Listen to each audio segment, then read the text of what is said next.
Hey there, I thought I would record a quick video about numerology and the remaining 2025 that we're in, and also shed some light on what's happening with these double digit, triple digit power number days, portal days that we're running into each month.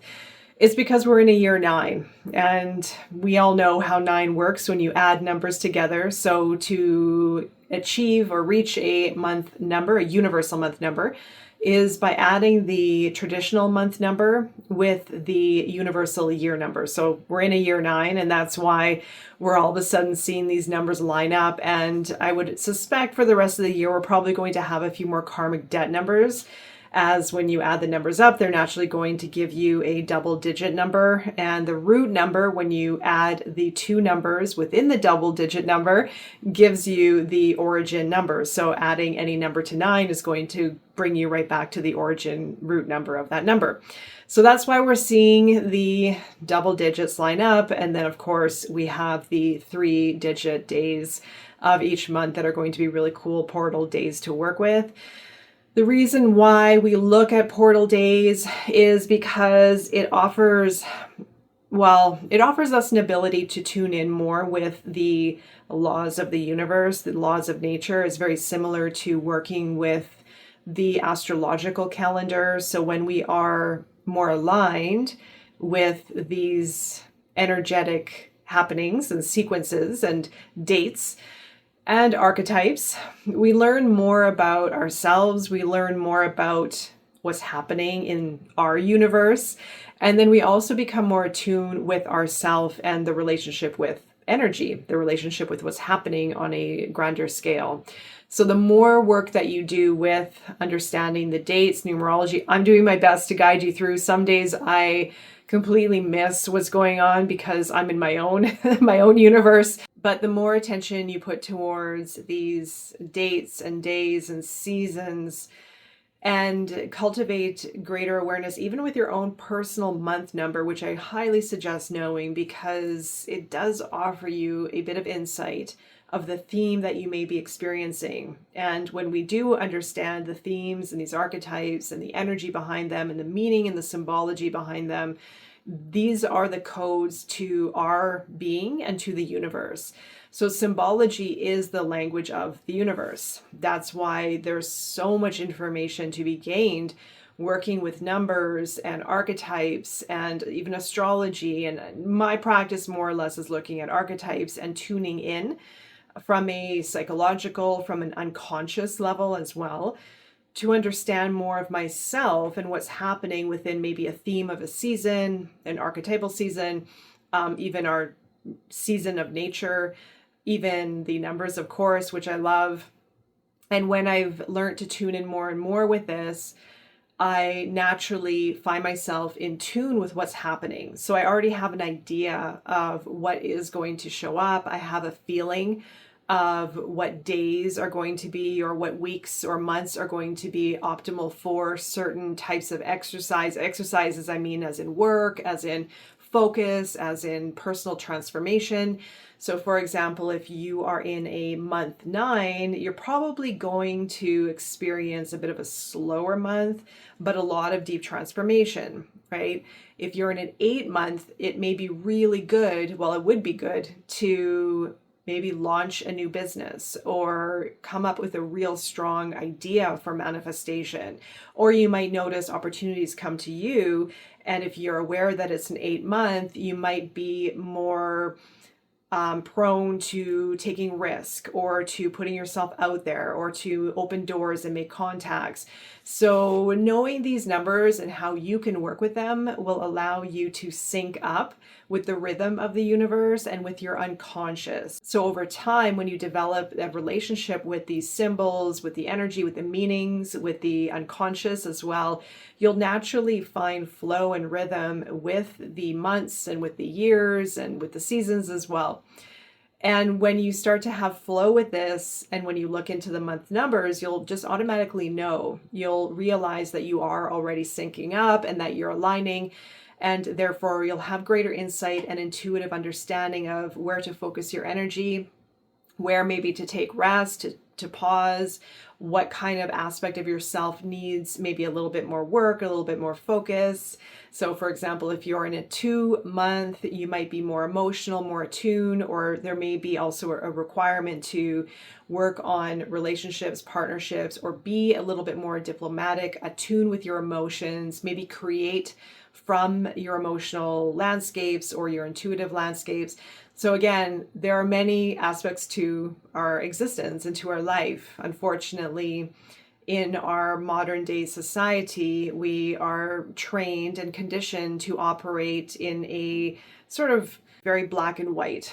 And our world is, our life is multidimensional. We have, again, many dimensions to this. And the more we crack open the conditioning that we've been used to operating under, we become more multidimensional. We become more conscious. We become more in rhythm. We understand more about ourselves on a deep level. We're able to then, over time, even change our patterns, break our patterns, fine-tune aspects of ourselves that have been dormant and have been haven't even been looked at, haven't even been exercised yet. So that is the flavor of our life. And like I said, the more that we can understand about these months, these maybe even weeks or days, you can go as granular as you like, but I do recommend to look at things from more of I would say more of a flowing aspect rather than getting hung up too much on the days, because that could be a bit too much. But again, you can start there if you like, and it will help you understand as far as studying and researching and feeling into the theme of the day or the week or the month, as I mentioned. But over time, when you become comfortable with the archetypes and with the energy and with the symbology and the meaning, like I said, you'll just naturally flow with the theme and the opportunity or the challenges that it brings. Because also, as you know my channel, we focus on the opportunities and the challenges. That's how we understand ourselves more, and that's how we, again, break our patterns, remove ourselves from conditioning, understand ourselves on a deeper level, create greater insight and clarity within ourselves and with the universe, and also drop into more flow, feel our way through this, and naturally, intuitively, instinctively know what to do, how to do it, and when to do it. So that is basically the power of this work. And if you are focusing on numerology and astrology especially, this is pretty much the most valuable practice you can work on for understanding yourself. And again, the rhythm of the universe and your own universe as you move forward. So being in a year 9, as I mentioned, it is a year of endings. So some of you may be experiencing a lot of release, a lot of endings. This has been actually quite a big year for myself. I'm a life path 9, a pure 9. Comes with a lot, actually, and it's been a big year of release, a lot of shedding. I'm also in a personal year 4. And that means building the foundation, which it definitely has been that. It's a slower year. 4 and 9 for me usually is the most difficult combination that I've always run into in the past. So I've had to enter this year with a different perspective rather than being frustrated that it's not moving at the usual tempo that I like. And that's a pattern that I've had to work on within myself, which has truthfully opened up a lot more within myself for working in a different way and in a very good, grounded, productive, and solid way. So I'm so grateful for this year. If you're in a 9 year, meaning it's a universal year 9, and you are in a personal year 9, then you are probably most likely going through a radical transformation. And it can squeeze you in many ways. This is I'm recording this, by the way, just before the full moon in Scorpio.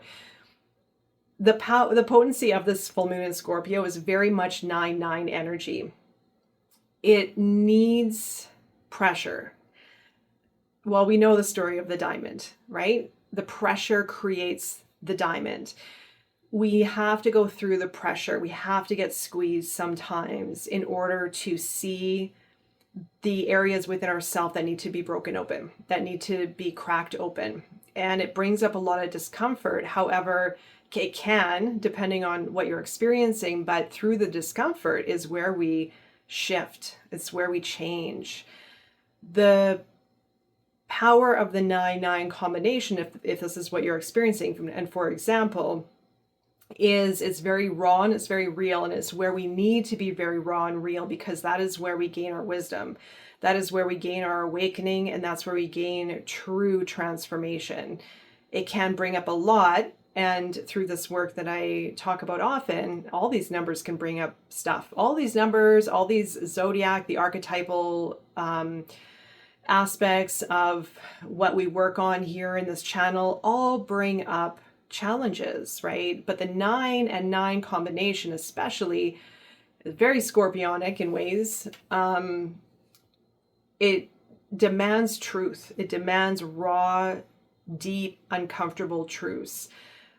But going through the raw, deep, uncomfortable truths can also become very addicting if we fall into the stories that bring up emotional hardships, because emotions can become very addictive, and the 9s have a tendency of wallowing in it and getting sucked into old narratives. And so with this 9 combination, this could be also within the universal year 9, be very careful of the narratives that are coming up. Be observing of the narratives, because that's the best time to do the work of shifting, of realizing the narratives, the stories, the I can't, life is too difficult, this person did this, I feel like this, my life is like this, I can't get out. Those are the false beliefs coming up from the unconscious to be seen, to be illuminated, and to be worked through. So never fear going into the depths of this work. We come from a society where we're conditioned not to. We're meant to be in the surface level, over intellectualized, hyper intellectualized, so that we don't dip into the depths. Because once we go into the depths and understand our unconscious, we awaken. We set ourselves free. It is the most challenging and difficult work to do, because it is an aspect of ourself that is extremely vast and challenging at times. But when we go through these cycles, especially the 9, it's going to allow us to see more of ourself, and that's where we transmute. That's where we have the death to go into a rebirth. So 2026 is naturally going to be a year 1. That's the cycle, right? So as I mentioned, each month is going to have a double whammy to it, which is actually quite special. And that is the magic of the 9. The 9 is a very magical number. We know the mathematical properties that the 9 carries, both with addition and multiplication, for example, and other different patterns that can be used with the 9. That's why, if you're familiar with the 369 model, that's why Tesla was also very interested in these numbers, because they're very magical together. But the 9 holds a lot of magic and mystique.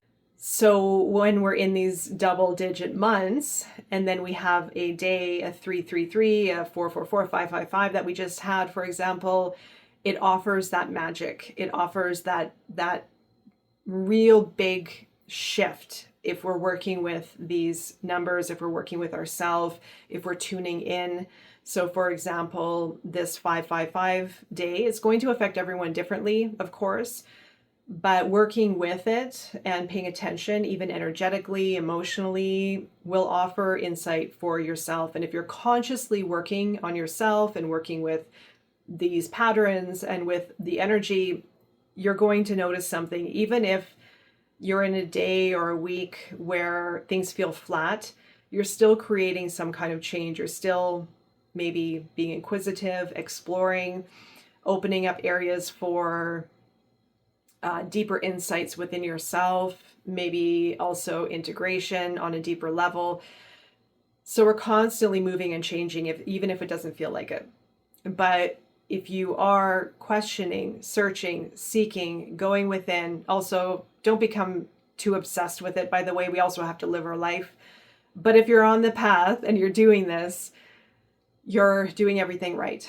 We also live in a society where there's a lot of wrong made, and I talk about this often, where it can seep into our psyche, where we put pressure on ourselves that we're not where we want to be, or we're not where we expected ourselves to be, or we're doing wrong, or we're feeling wrong, we're off, therefore it's wrong and it's bad. And when we're squeezed, I know it well, it doesn't feel comfortable. It's very uncomfortable. It's very disorienting. It's very confusing. It's very frustrating. And that's where we can be faced with the notion of giving up altogether. And there's nothing wrong with that. There's nothing wrong with sinking and feeling, as long as we are giving ourselves some room to wiggle out at some certain point in time. And in that space of wiggling out and moving ourselves out, that is where the rebirth happens. And these are the cycles that we go through. And so I'm sure many of you have been going through that. I know, well, myself, I go through that on a regular basis. I do speak with other people who do go through that as well. And we're in a hugely transformative time right now. Huge, massive transformation. So like I said, if you're consciously working with this, that's why I wanted to pop on here and talk about why the numbers are lining up. It's a magical year. It's a magical year. It's deep. It's very transformative. It's a 9, including all these other transits that have been happening as well that have been really interesting. But there's magic to it. There's magic to it. So allow yourself to see that and allow yourself to feel it. In between the highs and the lows and everything in between, there's a little space in there for the magic to happen. And play, play with this. It's not, life isn't meant to be so serious, even though it can feel that way when we put a lot of pressure on ourselves. But once we also remove that pressure and feel and flow and allow and be, we also invite more of this experience to align with us and to become real and to take form and then eventually to embody. All right, so I hope that offered a little bit more information for this year, as we're still, well, we're almost halfway through. There are a couple months that are going to stand out. The biggest one is going to be in September. That, I think, as far as I remember, is a 9/9 month with a 9/9/9 day. So that's going to be quite interesting. But like I said, have fun, work with this. I'll guide you as best as I can. But yeah, just experiment, seek, search, and you shall find.